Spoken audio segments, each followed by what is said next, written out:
Shalom Obracha, qu'Akadosh Baruch Hu vous protège, vous donne la santé, la joie. Voilà, nous approchons la fête de Purim et ce mercredi-là, nous allons parler un peu de cette fête de Purim, le miracle de Purim. Chacun raconte son histoire. Chacun comment il comprend le miracle de Purim. Chacun à sa façon. Alors, si on demande les gens, eh bien, ils vont dire, il y a eu un monsieur qui s'appelle Haman, qui a voulu détruire les Juifs, exterminer tous les Juifs du monde, et grâce à Dieu, Esther, elle a invité pour un festin avec le roi Achvérosh, et pendant le festin, Esther, elle a dit au roi que si vraiment tu m'aimes comme tu déclares, alors voilà, je t'ai jamais dit qui je suis. Je suis juif. Et Haman, il veut détruire tous les juifs. Et avec ta permission. Alors si tu m'aimes, tu ne peux pas tuer les juifs. Je fais partie de ce peuple. Achvérosh, il ne savait pas où se mettre. Il était gêné. Et Haman, il était choqué. Parce qu'il ne savait pas que Esther était juive. Et maintenant, il tombe dans un piège. Esther, elle est juive. Lui, il a voulu tuer les juifs, ça veut dire tuer Esther aussi. Et celui qui veut tuer Esther, il est condamné à mort. Parce qu'Esther, elle était la reine. Alors c'était vraiment, Haman était dans un état grave.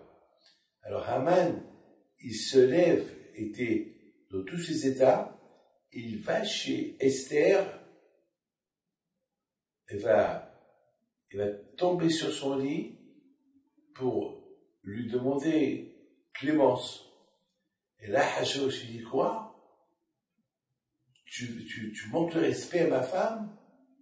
Alors, il y a eu un qui s'appelle Harbona. Il y a ceux qui disent que Harbona, c'est Élia Navi. Harbona, il a dit à Achvérosh, Majesté, écoute, à quoi sert de le laisser vivant? Quelqu'un qui a voulu toucher à ta femme, quelqu'un qui montre le respect à ta femme. Il a rendu jaloux le roi Achvérosh. Et il a dit, le roi Achvérosh, il était très, très, très en colère. Pourquoi? Parce que 2 fois, Esther, elle a invité Haman. Et nos sages disent que Esther, elle a invité Haman pour rendre le roi Achvérosh jaloux. Comme ça, Achvérosh, il va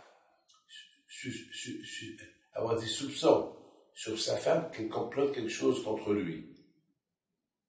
Alors là, le roi Achvérosh, il dit à Harbona, alors qu'est-ce que tu conseilles? Eh bien, je conseille, pends-le. D'ailleurs, ce matin, il est venu pour te demander la permission de pendre Mordechai, alors pends-le.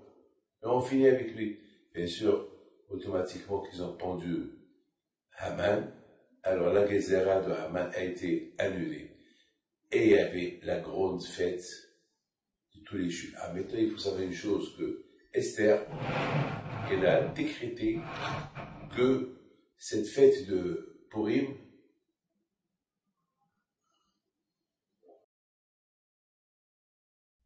tous les Juifs du monde, ils doivent la faire chaque année.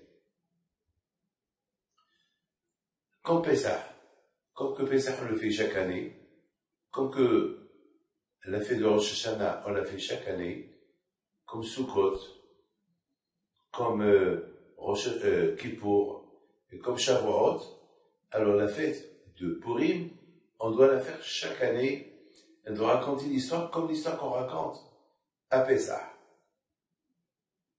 Comme l'histoire qu'on raconte à Pessah. On raconte à Pessah la sortie de l'Égypte, la 40e souffle, comment Hachem a coupé la mer. C'est ça l'histoire de Pessah. L'histoire de Shavuot, c'est l'histoire de Matan Torah. L'histoire de Sukkot, c'est pour se souvenir les 40 ans que le bon Dieu nous a protégés dans le désert, alors, Hachamim, ils ont instauré, vous vous rendez compte, c'est pas Hachem qui nous a donné cette loi de Purim, c'est Mordechai et Esther qui ont décrété la loi, une loi, avec des halachot, avec des halachot, des lois, comment faire Purim, les brachot qu'il faut faire, la Megillah, comment elle doit être écrite, elle doit être écrite dans un parchemin comme un Sefer Torah, et il faut donner des cadeaux, il faut se faire une séouda, il faut manger, il y a des halachot de la lecture de la Megillah, il y a comme qu'on fait un peu ça, comme si c'était écrit dans la Torah. Avec tous mes amis, donc, Esther Amalka, elle a fait 7 décrets et Hachamim ont accepté. Mais tous les Juifs, à cette époque, ils étaient tous conscients du miracle qu'il y a eu. Haman, il voulait tuer tous les Juifs. Écoutez bien, il y a une différence entre Haman et Hitler. Hitler, lui aussi, voulait tuer tous les Juifs. Mais la différence entre Hitler et Haman, c'est que Hitler, il était le chancelier en Europe, mais il pouvait il pouvait pas gouverner l'Amérique, l'Australie, l'Angleterre. Alors, les Juifs qui étaient à sa portée, il les a tués. Et d'ailleurs, il a voulu tuer les Juifs de Tunisie, il a voulu tuer les Juifs du Maroc. Vous savez que ma mère, c'est une rescapée de la Shoah, ma mère. Parce que les Allemands, ils sont entrés au Maroc, à Marrakech, et ils ont pris tout le bien de mon grand-père, le père à ma mère, l'abbé Aaron Extassi. Ils ont pris tout son bien. Et à cause de ça, il est mort, le pauvre. Les mondes étaient riches, ils ont tout pris, les magasins, le régime tabac, ils ont tout pris, l'or qu'il avait, l'argent, les espèces, et tout, ils ont tout pris. Et c'est écrit dans les régies qu'ils ont trouvé en Allemagne le nom de ma mère, le nom de mon grand-père, donc ils sont venus chez ma mère pour lui poser des questions. Et ma mère, elle avait un souvenir, elle se rappelait même le nom du monsieur qui était en train d'écrire. Ils étaient comme des fous. Le bureau des nazis ceux qui sont venus chez ma mère pour lui poser des questions sur ses parents et les adresses. Et ma mère, elle avait à cette époque, elle avait peut-être 10 ans, 11 ans, elle se rappelait de tout, même des noms. Et ils avaient son nom dans les papiers, donc pendant 4 ou 5 ans que ma mère était encore vivante, ils lui ont donné des indemnités.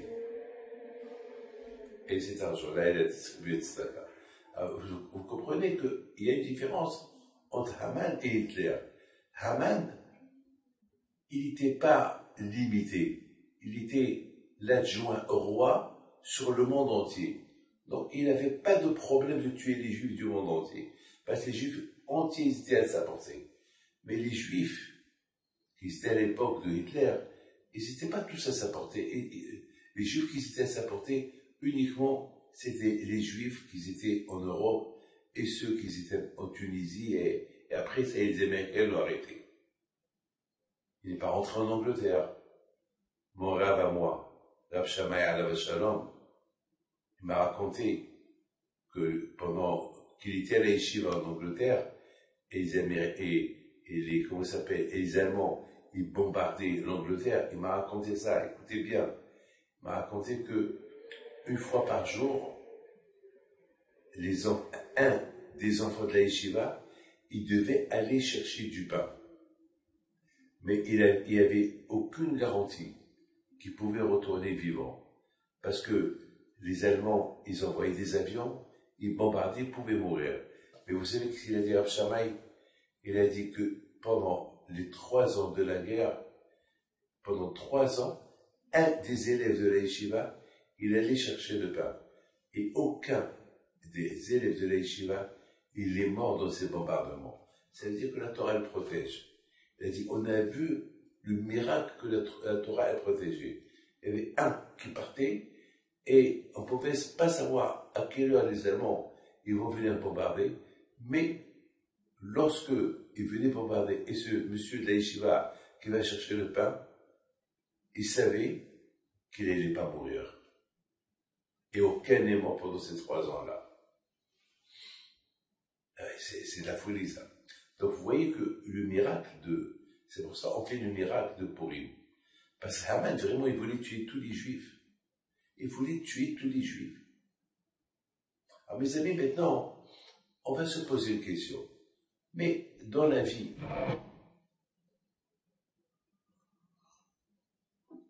jusqu'à maintenant, il y a des gens qui veulent tuer tous les Juifs. Jusqu'à maintenant, on entend ça. On entend beaucoup de fois, lorsqu'il y a des manifestations, tuer les Juifs, tuer les Juifs. On n'entend pas dire tuer les catholiques, tuer les musulmans, tuer les hindous, ou tuer les pakistanais. Non, mais on entend tout le temps tuer les Juifs, détruire les Juifs, rayer la carte d'Israël de la terre. Ça, on entend. Vous savez, une fois, je discutais avec quelqu'un dans un avion, et ce quelqu'un me dit, il n'a pas eu honte de me le dire, il m'a dit,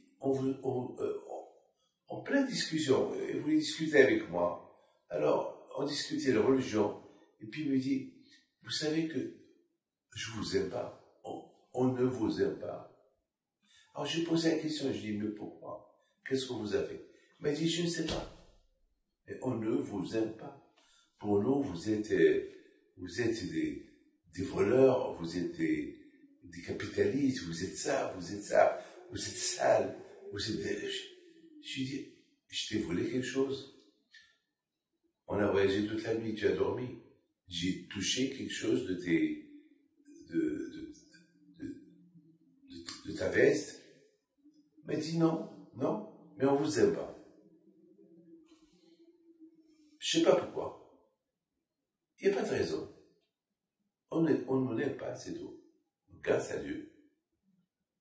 Il y a toujours un Kadosh Baruch Hu. Je ne sais pas si mon âme, c'est un Kadosh Baruch Hu qui calme le jeu. Un Kadosh Baruch Hu qui calme le jeu. Un Kadosh Baruch Hu, c'est le propriétaire, c'est le boss. Kadosh Baruch Hu, il calme le jeu, il le calme. Kadosh Baruch Hu, il abaisse un peu la tension, et il met dans le cœur des nations pas de nous aimer à 100%, mais ça va, d'être un peu plus de rahmanut, un peu plus de clémence vis-à-vis de nous. Hachem, Hachem, il le fait. Mais pourquoi tout ça? Et quelle est la raison? Mes amis, écoutez, je vais reprendre le premier sujet. C'est écrit que Mordechai, il a donné Esther. Il y a ceux qui disent que Esther était la femme de Mordechai. Il y a ceux qui disent qu'il était sa nièce. Je ne vais pas rentrer dans les détails. Il dit à Esther, ne dis pas qui tu es. Si le roi Hachouet te dit, c'est quoi ton origine, c'est quoi ta nationalité, c'est qui toi, ne dis pas. Ah, maintenant, on va comprendre, on va essayer de comprendre, mais pourquoi ne pas dire? Quelle est la raison que Mordechai, il dit à Esther, ne dis pas qui tu es. Donc c'est écrit dans la Megillah, En Esther Magedet Ama Molada.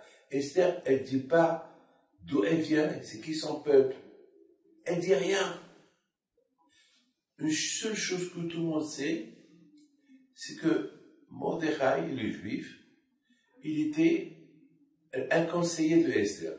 À cette époque-là, les juifs, ils étaient des conseillers à la famille royale. Comme on a vu beaucoup de fois, Mordechai, il était le chef des rabbins à l'époque. Donc, le chef des rabbins, toujours, il avait accès c'est comme le grand rabbin de France, qu'il a accès à l'Élysée. C'est comme les grands rabbins qui ont accès chez les rois, ils représentent les Juifs. Donc, à l'époque, c'était pareil. Donc, Mordechai était le chef des Sanhédrin, lui il représentait tous les Juifs. Et était aussi un conseiller.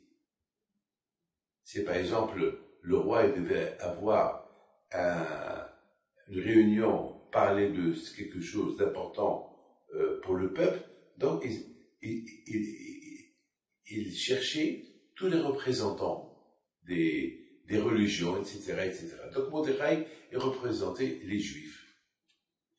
Et était aussi le conseiller de Esther. Toujours, et d'ailleurs, tout le temps, il envoie à Esther comment ça va. Est-ce que tout va bien? Mais tous mes amis, j'ai demandé 2 questions. Tout d'abord, pourquoi, écoutez, je vous en prie, vous allez écouter bien.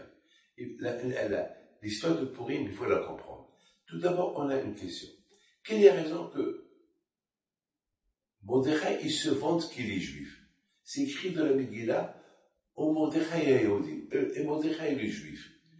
On dirait qu'ils se vendent. Est-ce que dans la rue, on entend quelqu'un qui m'appelle « Hé, Rabbi David, le juif.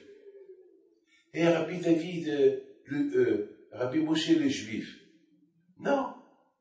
Un juif, tu sais, on connaît l'identité d'un juif avec la façon de le voir. J'ai une barbe, j'ai un chapeau. On sait que je suis juif. Alors, c'est par exemple, moi, je passe là, comment ça s'appelle, la douane. On me dit, monsieur, je m'appelle David le juif. Non. Je me dis, je m'appelle David Pito. Je ne vais pas dire David le juif. Ils savent que je suis juif. C'est quoi la raison? On l'appelait David le juif. C'est la question que je me suis posée. La deuxième question que je me suis posée, pourquoi Mordechai, il s'est fait exposer, il était à côté du palais royal, et tout le temps il demande comment elle va, la reine Esther. Comment elle va, la reine Esther. Comment elle va, pourquoi réveiller l'attention des gens? Comment elle va, la reine Esther? Il demande à tout le monde. Tous ceux qui passent, parce que il ne peut rentrer au palais que si elle appelle. Mais elle n'a pas appelé. En plus, il ne faut pas qu'elle appelle pour ne pas attirer l'attention des gens. Mais pourquoi Mordechai, il voulait savoir comment elle va? C'est ça ce que je veux savoir. C'est des questions que on est obligé de comprendre. Et la troisième question qui est importante, pourquoi Esther, elle ne dit pas qui elle est? Pourquoi elle ne dit pas elle est juive? Alors, où est le problème? Pourquoi garder l'identité? Alors, on a d'un côté Mordechai qui déclare à tout le monde son judaïsme, il se fait appeler Mordechai le juif, et de l'autre côté, on voit Esther qui ne déclare pas sa religion, le contraire, elle est restée têtue. Chaque fois, le roi Achashverosh lui dit, mais d'où tu es? Dis-moi qui tu es. De quelle religion tu es? C'est quoi ta famille? Comment tu t'appelles? Elle lui dit, je m'appelle Esther. Un jour, elle lui dit, je m'appelle Adassa. Un jour, elle lui dit, je m'appelle ça. Attends, elle aurait pu énerver le roi. Le roi, c'est un fou. Vous pouvez la tuer. C'est des choses qu'on veut comprendre.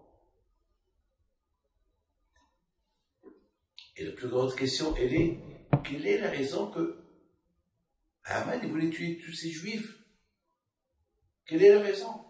C'est l'histoire de Purim, c'est notre histoire. Chaque année, on parle de cette histoire. Alors, on veut savoir pourquoi. Mes amis, écoutez très bien ce que je vais vous dire.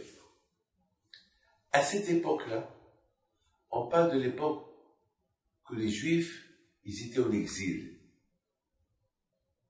Le Beth Amikdash a été détruit. Le premier Beth Amikdash. Les Juifs, ils sont dispersés partout. Hachem, il a dit qu'après 70 ans, les Juifs ils vont retourner en Israël et vont reconstruire le Beth Amikdash. Mais malheureusement, pendant ces 70 ans de l'exil, Les Juifs, ils se sont assimilés. D'ailleurs, même le Kohen Gadol, qui s'appelle Yoshua, un Kohen Gadol, ses enfants, ils étaient mariés avec des goyotes. Vous imaginez, il paraît que Hacham lui disent qu'ils ont même oublié les lettres de la Torah. Aujourd'hui, on ne connaît pas exactement comment les lettres de la Torah ils sont. Est-ce les lettres de la Torah que nous avons aujourd'hui, c'est les mêmes lettres de la Torah qu'avait Moshe Rabbeinu, à l'époque de Moshe Rabbeinu? Eh bien, mes amis, à cause de l'exil, les lettres de la Torah, eh bien, ils ne sont pas les mêmes. On ne sait pas exactement comment ils sont les lettres de la Torah. Alors, vous voyez beaucoup des fois que les lettres de la Torah, ils ne sont pas exactement pareils. Il y a les lettres de Rashi, je ne vais pas rentrer dans les détails. Ça, c'est pour un autre cours. Pour le moment, je ne peux pas parler de les lettres de la Torah. Mais de toute façon, Hachamim, ils ont sanctifié les lettres de la Torah que nous avons actuellement. Je ne vais pas rentrer dans les détails. Rien pour vous dire, malheureusement, regardez, il y a les Ashkenazim, il y a les Sfaradim. Nous, les Sfaradim, on dit Baruch Ata Ado, et les Ashkenazim, ils disent Borir Aito, et même chez les Ashkenazim, les lettres de la Torah, la prononciation, elle n'est pas la même. Même les Juifs de Théman, les Yéménites, ils ont, eux, c'est des Sfaradim. Ils sont bruns, ils sont Sfaradim, ils sont pas Ashkenazim. Ils parlent comme les Ashkenazim. Ils parlent pas l'Yiddish, mais la prononciation des lettres de la Torah, elle est presque comme lorsqu'ils disent Amonai, nous on dit Amonai, eux ils disent Amoinoi, et les Ashkenazim aussi ils disent Amoinoi. C'est bizarre. Les Yémen, qu'ils ont la prononciation comme les Ashkenazim. Alors, comment ça fait que la prononciation à nous, elle n'est pas la même? Beaucoup de fois on dit Vav, les Tunisiens ils disent Waouh, We'ele, nous on dit Ve'ele. Mais parce que mes amis, le Juif il a souffert dans l'exil. Tellement qu'on s'est exilé d'un endroit à l'autre, jusqu'à que malheureusement, même on a oublié la prononciation de la prière, comment on prie. Il y a ceux qui disent Baruch, il y a ceux qui disent Borir, il y a ceux qui disent Bérir. Enfin, même la prononciation, elle est différente à cause de l'exil. L'exil, il a fait d'une manière que malheureusement, on s'est, grâce à Dieu, là où on s'est exilé, on a pris avec nous la Torah. La Torah, là où on a été, on a pris avec nous la Torah. La Torah, elle nous a protégés depuis notre existence jusqu'à maintenant. Là, on est parti en Tunisie, on a pris la Torah avec nous. On est parti au Maroc, on a pris la Torah avec nous. On est parti en Algérie, on a pris la Torah avec nous. On est parti en Irak, on a pris la Torah avec nous. On est parti en Pologne, on a pris la Torah avec nous. La Torah, là où on a été, la Torah ne change pas. Les lois de la Torah ne changent pas. Aucun ne peut dire, on peut se marier sans la Ketouba. Non. Ashkenaz, Séfarade, Tunisien, Algérien, Yéménite, ce que vous voulez, le mariage se fait avec la Ketouba. On n'a aucune discussion pour le Shabbat. Tout le monde sait, on doit respecter le Shabbat. On n'a aucune discussion pour que la femme, elle doit aller au mikvé lorsqu'elle est nida. On n'a aucune discussion. La Torah, c'est pour tout le monde. Il n'y a pas de question de comment respecter la Torah. C'est les mêmes lois pour tout le monde. Il y a certaines lois qui sont un peu différentes, mais pas les lois, c'est les minhagim, les coutumes. Il y a ceux qui mangent le poisson le vendredi soir. Bon, ça c'est des coutumes, ça c'est pas des lois. Ce Shabbat, j'étais invité chez des Syriens, la communauté juive syrienne. Eux, ils ne mangent pas le poisson vendredi soir, mais ils savent que moi, je mange le poisson samedi soir. Ben, ils ont acheté 10 sortes de poissons. Je leur ai dit, mais pourquoi 10 sortes de poissons? Ils m'ont dit, on ne sait pas quelle coutume tu as, quel poisson tu manges. Le rouge, le bleu, le jaune. j'ai rigolé. Mes amis, il y a une seule chose, malheureusement, qui nous manque.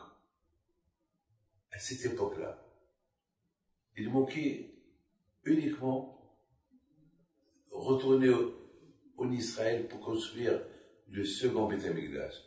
Donc les Juifs, pendant ces 70 ans, ils ont presque tout oublié. Tout oublié, vous vous rendez compte? Et ils se sont même assimilés. Même le Kohen Gadol, ses enfants battaient avec des goyim, des goyotes. Ils ont oublié l'écriture de la Torah. Ils ont oublié, jusqu'à qu'il y ait eu Ezra. Un tzaddik qui s'appelle Ezra.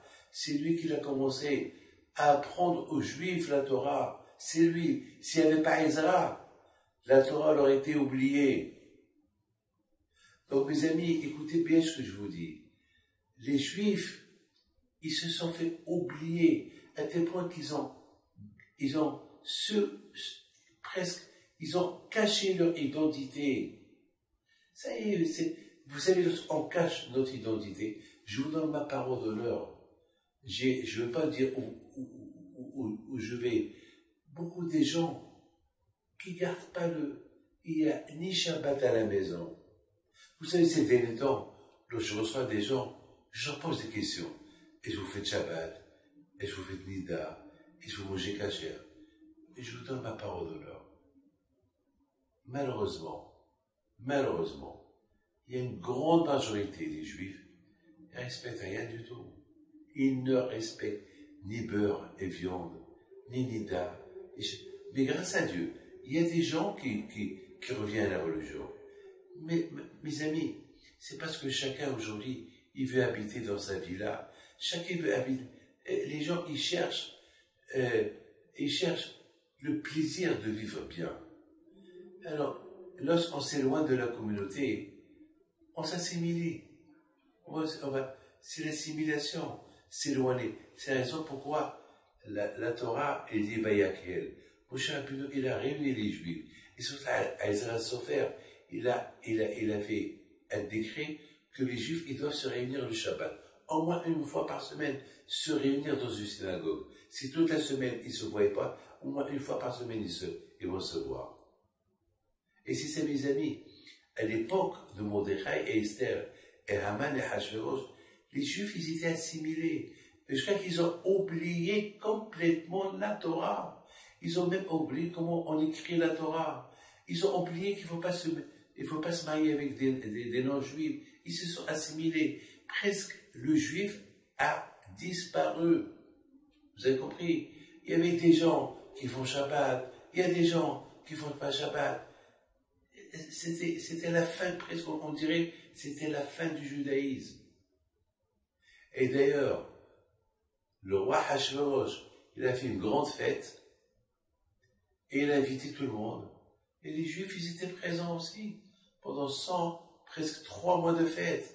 3 mois de fête, ils étaient présents. Alors, être présent avec toutes les nations, et faire les haïm avec toutes les nations, voir les femmes de toutes les nations, c'était fini. C'était fini. Hachem, il a fallu qu'il les ramène vers lui.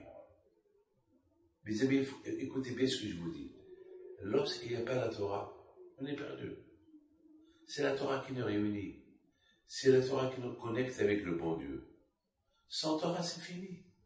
Sans Shabbat, il n'y a pas d'union. Sans Purim, sans Sukkot, sans Pessah, sans les fêtes. Ce qui fait du juif, c'est la Torah. On aime la Torah. C'est fini. C'est fini. C'est fini. Et le contraire, le juif, sans Torah, il est contre toi. Regardez ici en Amérique. Je ne vais pas rentrer dans les détails, il y a beaucoup des juifs, je ne veux pas dire qui manifestent contre Israël. Qui disent même au président Biden, arrête de donner les armes à Israël, arrête de leur donner de l'argent. Des juifs. Bon, les juifs sans Torah, c'est comme ça. Vous savez, il y a un juif qui est venu chez moi, parce que sa femme est légalement malade. Il m'a dit comme ça, je vais vous donner un don, parce que, comme si je vais chez un médecin, il faut que je le paye, mais je veux pas que mon dent, il va à la yeshiva. Comme ça, il m'a dit. Je veux pas qu'il va à la yeshiva. Je veux pas qu'il va à ceux qui étudient la Torah. Je veux que mon argent, il va à des pauvres. Alors j'ai dit, monsieur, reprends ton argent. Moi, tu me dis pas quoi faire. Lorsque je vais chez le médecin, tu dis pas, l'argent que je te donne, c'est pas pour ta belle-mère. Pas acheter un cadeau à ta belle-mère. Tu payes le médecin. Moi, je ne sais pas demander de l'argent. Je n'aurai pas de sécurité. Il n'y a pas de la carte la carte de sécurité. Chez moi, tu peux me donner, donne-moi, tu ne peux pas me donner, ne me donne pas. Mais tu ne peux pas me dire à qui donner, à qui ne pas donner. Il me regarde. Il me dit, messieurs, qu'ils étudient la Torah, ils perdent leur temps. Pourquoi ils ne vont pas travailler? Je lui dis, pourquoi tu es venu chez moi? Il m'a dit, parce que vous êtes rabbin. Parce qu'on m'a dit que tu fais des prières. J'ai dit, mais mon origine à moi. Comment je suis devenu ce que je suis là? C'est parce que j'étais à la yeshiva. C'est parce que j'ai étudié la Torah. Parce que si j'aurais pas étudié la Torah, j'aurais pas été ce que je suis aujourd'hui. J'aurais pas été à la Torah. Tu serais pas venu chez moi. Parce que j'aurais pas existé. Il me regarde. Il savait pas quoi dire. Il a baissé les yeux. Il m'a dit, mais je ne savais pas. Vous m'excusez. Il m'a triplé la somme. Et grâce à Dieu, sa femme, elle a guéri. Et jusqu'à maintenant, je suis en contact avec lui. Il a changé complètement. Mes amis, il faut savoir une chose. Il faut savoir une chose. Que les Juifs de l'époque, ils se sont assimilés. Assimilés complètement. Alors, lorsqu'on voyait un juif avec une barbe et un chapeau, waouh, c'était big deal. Ah, un juif. Alors, c'est l'exemple pourquoi Mordechai Tzadik, dans la Megillah, on l'appelle Mordechai Tzadik. C'est pas parce que on lui a donné une étiquette de juif. C'est parce que c'était parmi les seuls qu'ils ont déclaré leur identité. Donc, tellement que les Juifs y vivaient cachés, parce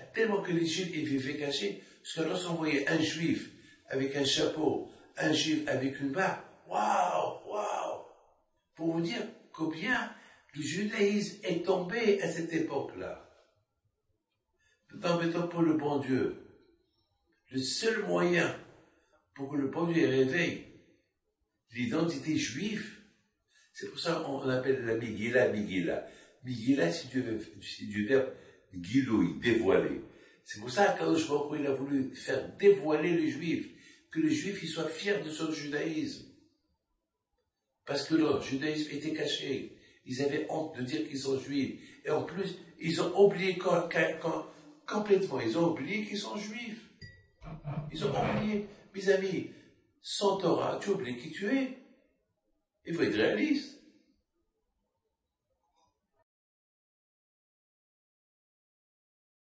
Je vous donne la parole d'honneur. Beaucoup de fois, lorsque je passe la douane, on me demande la police, c'est quoi votre profession? Je dis, je suis rabbin. Il me regarde, beaucoup de fois, il me pose la question, par curiosité, c'est quoi rabbin? Ben, je leur explique, c'est quoi rabbin? Rabbin, c'est un homme de Dieu, un homme de foi, un homme de Torah, un homme qui vit dans la Torah. Et je leur explique. Il y a une fois, un policier dans la douane, je vous donne la parole d'honneur, jamais j'oublierai, lorsque je devais passer à la sécurité, j'ouvre ma valise, il y avait mes tefilines, il fait comme ça, il touche les tefilines, il fait comme ça. Alors je le regarde, je lui dis, tu les as embrassés? Il m'a dit, taisez-vous. Passez. Je dis non. Pourquoi t'as honte? Je suis resté devant lui. Je dis pourquoi t'as honte? embrasse-les. T'as honte de tes copains? T'as honte de cacher ton identité? Embrasse-les. Et je lui parlais en anglais. Ce copain qui était à côté, il vient, what's going on? Il dit, qu'est-ce qui se passe? Alors, là, le policier, il a dit, non, juste, you see this? Ah, yeah, this is religion stuff.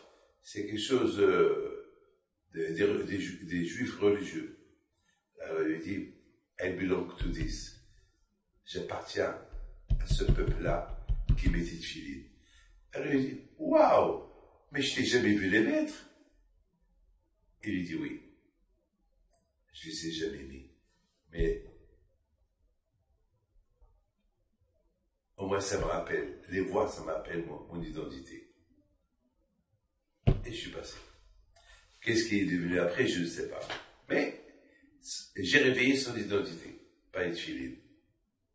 C'est beau, hein? Les amis, il faut comprendre une chose. Qu'à cette époque, ils étaient perdus. C'est la raison pourquoi quand je l'a envoyé Haman pour détruire tous les juifs.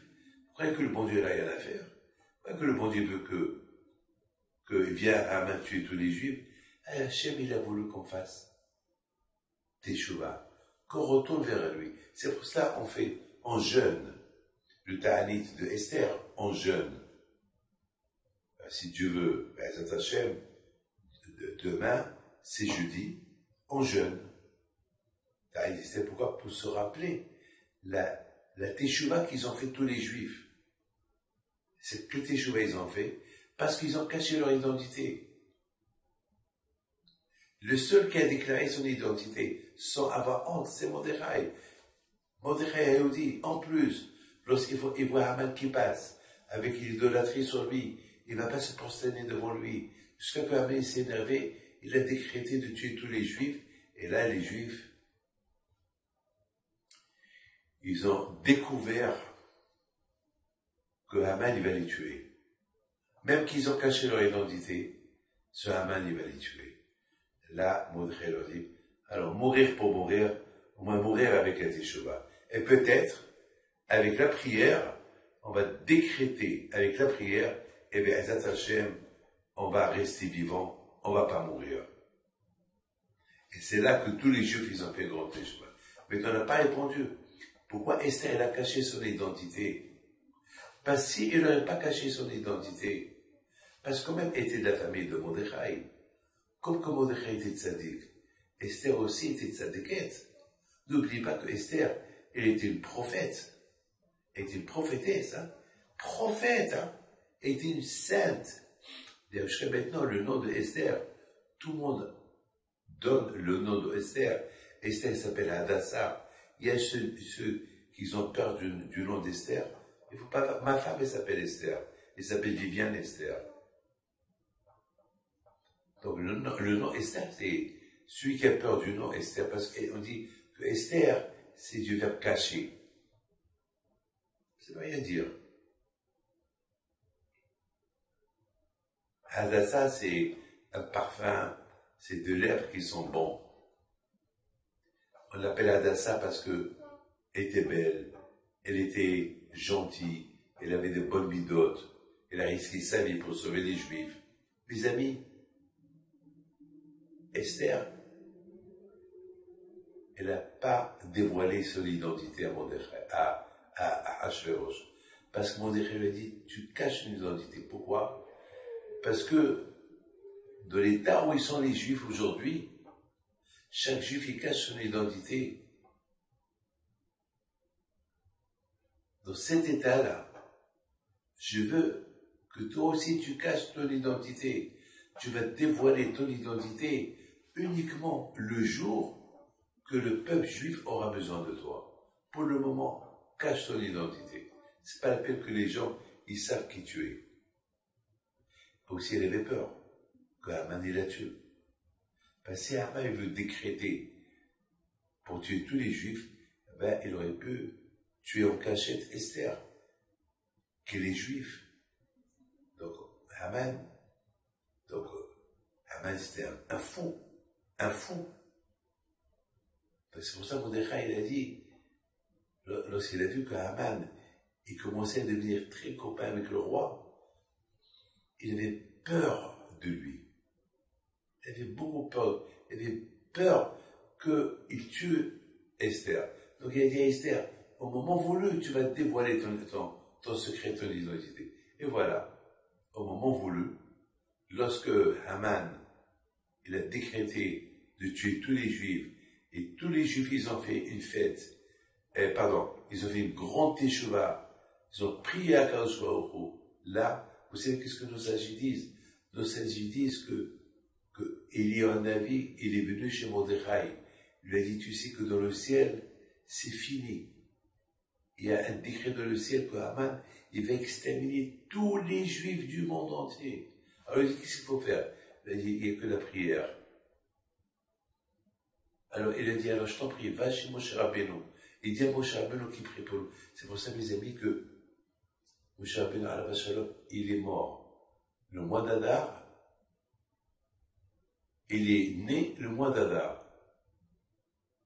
Et Haman, il a choisi de tuer les Juifs le mois d'Adar. Pourquoi il a choisi de tuer les Juifs le mois d'Adar? Parce qu'il a dit, ce prophète, Moshe, qui les protège, il est mort, ça y est. Puisqu'il est mort, il ne peut plus les protéger. Mais là, il a oublié Haman Ahmar, que Moshe Rabbeinu, il est né aussi le mois d'Adar. Pour Haman, ce qui compte, c'est la mort. Mais chez nous, non. Chez nous, même après la mort, chez nous, on dit, la mort, la vie, elle commence rien qu'après la mort. Parce que la vie, combien on peut vivre? 70 ans, 80 ans, 90 ans, 100 ans. Et après, on va mourir. Et après, on va aller où? C'est fini? Non.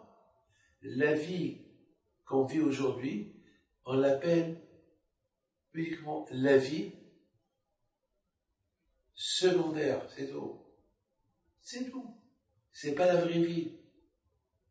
La vraie vie, elle commence après la mort. Une fois que le corps il rentre dans la tombe, c'est là que la neshama, l'âme, elle monte dans le ciel, elle vit sa vie.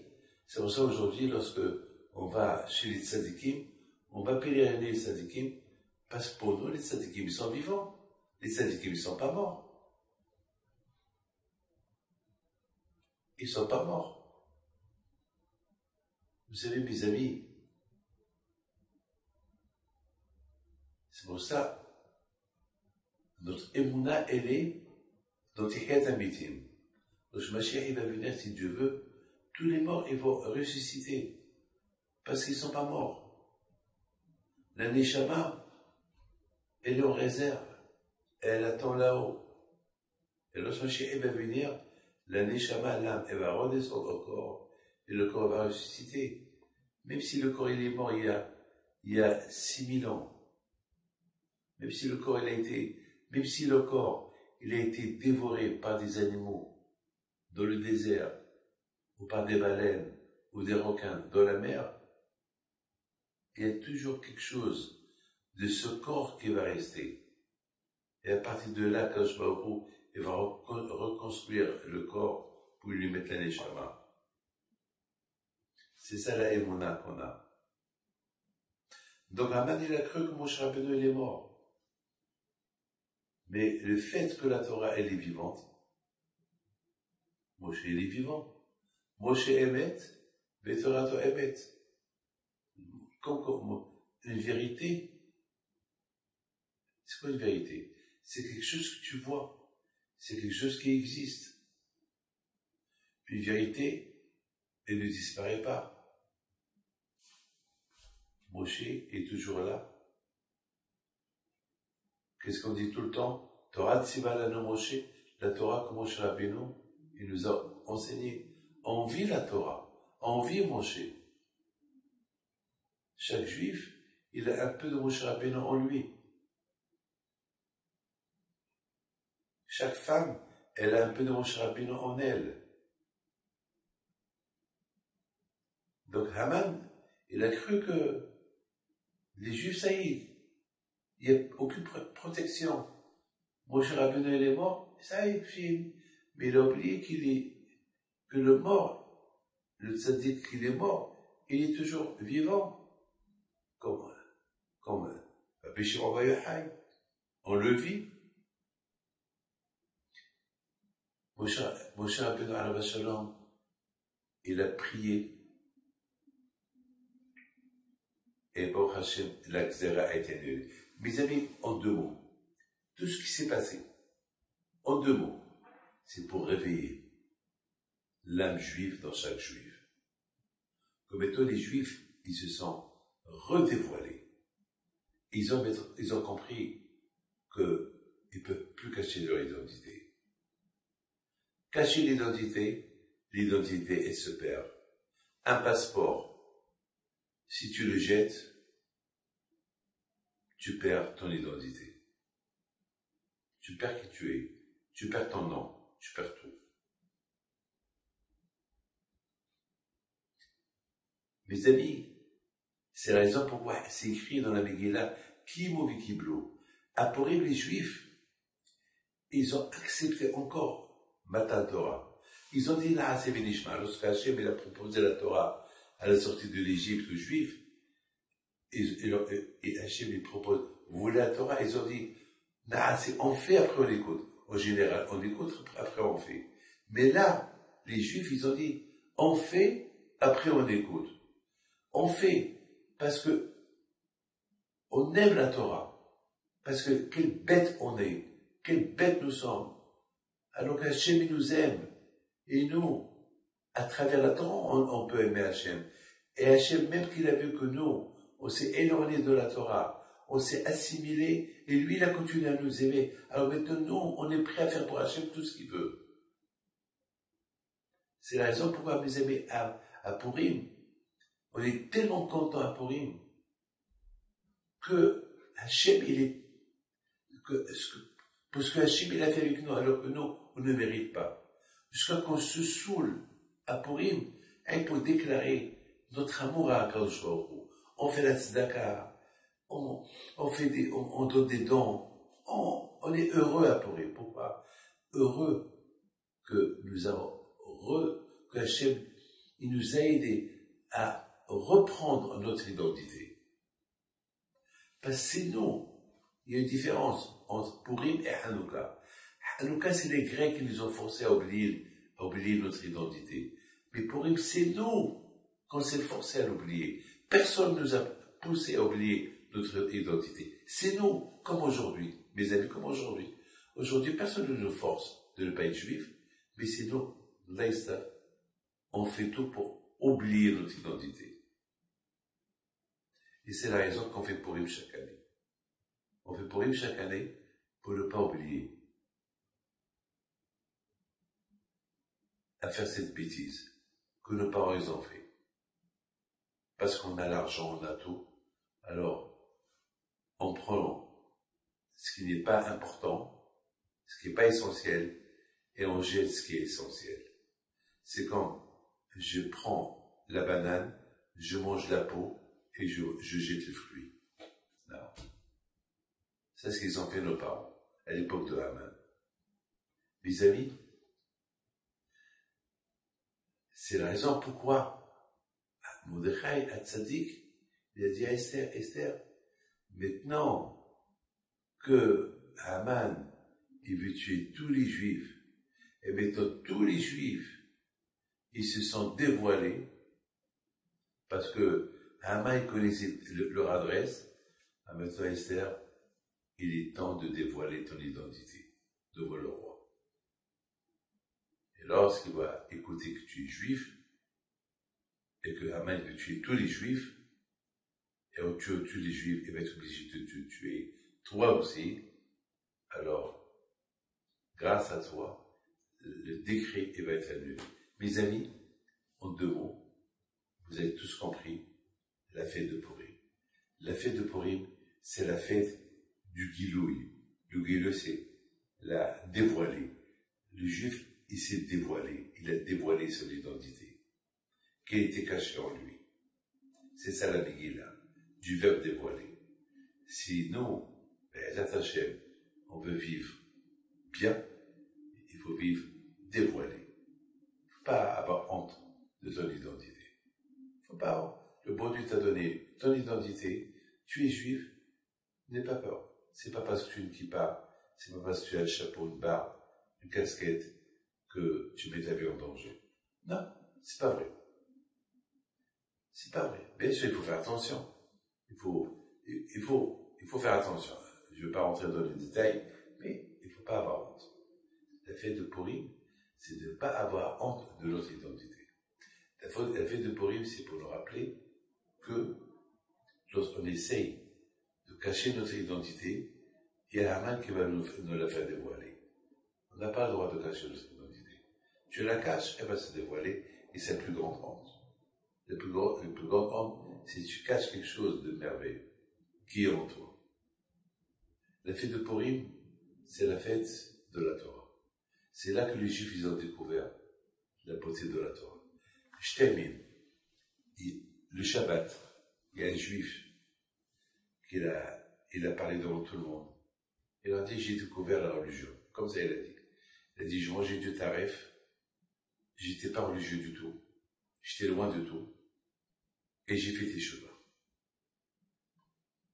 Pourquoi j'ai fait Teshuvah? Parce que j'ai vu des Juifs que le Shabbat, ils s'habillaient, ils allaient à la synagogue. J'étais jaloux. Je dis, pourquoi je fais pas comme eux? Je vais essayer. Ils ont l'air heureux. Moi, je suis pas heureux. Je suis à la maison avec ma femme, on va à la télévision, ni Shabbat ni rien. Et je vois les gens chaque Shabbat heureux, bien, ils rigolent, ils changent leurs vêtements. Moi, je suis tout le temps avec le jean, je sors, je prends ma moto, eux non, ils marchent. Donc j'ai essayé. Et j'ai commencé à respecter Shabbat. Puis j'ai dit, puis je respecte Shabbat, alors autant savoir que c'est pour faire Shabbat. Je mange de soupe. Avec quoi elle est faite cette soupe? Alors j'ai commencé à m'intéresser. Et là, j'ai fait mon Shabbat avec goût, avec bien. C'est bien d'être juif. Que le bon Dieu vous protège, bonne fête, que je vous donne la santé et la joie. Amen.